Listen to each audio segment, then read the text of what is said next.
G'day everyone, it's Mark Fernandez here with another video, and this week's video is a little bit different to what I thought it was going to be. So today's video is going to be a combination of a couple of things I was doing during the week. And before we get into today's video, make sure you've subscribed because 91% of my viewers haven't subscribed yet. So make sure you join the 88 strong subscribers we've got so far. Let's go. So guys, up on the screen, I've got the timestamps for today's video now. We'll be doing a Navara battery install today, and we'll also be having a look at the workstation PC that I got and I'll be unboxing. So let's get stuck into it. My week began by starting my Navara and it was a little bit slow to turn on. And as the days went on throughout the week, it got slower and slower and slower. And I'll play that clip now.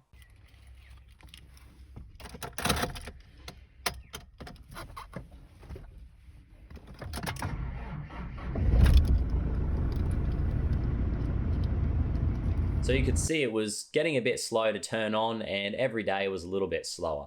So I decided to go into Autobarn and got them to test my battery, and they said that it was running at 220 cold cranking amps. Now, that might not mean much to some people, but to put things into perspective, the new battery I'm installing today has 720, so quite a few more. So have a quick look at the aftershot of what that 720 cold cranking amps will do.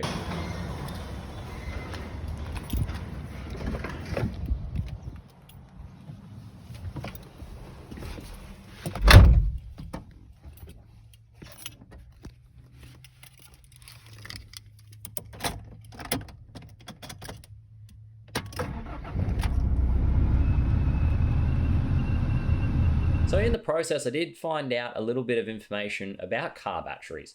Every time something happens, I always find out a little bit more, and it's always good to share that information sometimes as well. So we'll have a look at that now.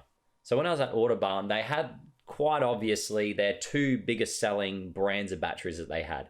And between the two, one was an Australian-made company and the other one was an overseas company. I don't know where it came from or anything like that, but I know that the Australian-made one had a lower warranty than the one from overseas. As you can see, the one that we have here has got only a 12-month warranty, and the one from overseas had a 3-year warranty. So I asked the nice people there about how, well, wouldn't the one with the better warranty be better? And they said, not necessarily. Sometimes batteries are made different, and even though they may not offer the same warranty, they can actually be built a bit stronger.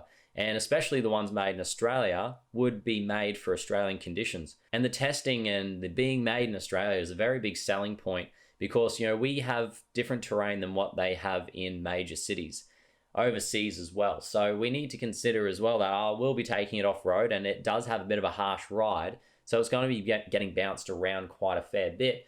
So it's important that we get a good solid battery made in Australia by Australians, and it's also supporting the local businesses as well. So one of the things that really differentiate the more expensive brands and the Australian-made brands to some of these overseas companies is that the internals are thicker. Now, I'm not going to pretend like I know what I'm talking about, but I can imagine with batteries and battery cells, there's going to be connections and terminals. And the batteries that are made in Australia are going to be thicker and they're going to have better quality connections so that when they are being bounced around off-road and in rough terrain, in the conditions that we have here, there are going to be less chances of failure. Now, a really good thing to remember is that when you're out in the bush, or if you're out even in rural locations where you're not in a major city, is that warranties don't really matter. I mean, if something's got a 12-month warranty or it's got a 3-year warranty, if you break down, you break down. So you're better off getting whatever is the best quality that you can afford and buying that. And if it's Australian made, even better again. So this video isn't a how to change a battery or anything like that. I just wanted to document what's happening with the Navara at this point in time. And at the moment, this is what's happening. And also gives us a chance to share some information with each other. So I've changed a few batteries in the past, and you develop a little bit of a routine. So the routine that I like to do is I always remove the battery, of course, and then when I have the terminals free, I always inspect the terminals. So the first thing I do is I take off those connectors and I give them a really good look over. Make sure there's no rust, make sure there's nothing sinister going on, and making sure that there's not too much corrosion. Now in my case, I had quite a fair bit of corrosion on my leads. So what I did was I went and got some bicarbonate soda from the kitchen and put that on the areas where there's the most amount of corrosion and just dabbed it with a little bit of water. Now what this does is it fizzes and it eventually eats away at the corrosion, and all you have to do after that is just wipe it off and making sure that there's no moisture left over.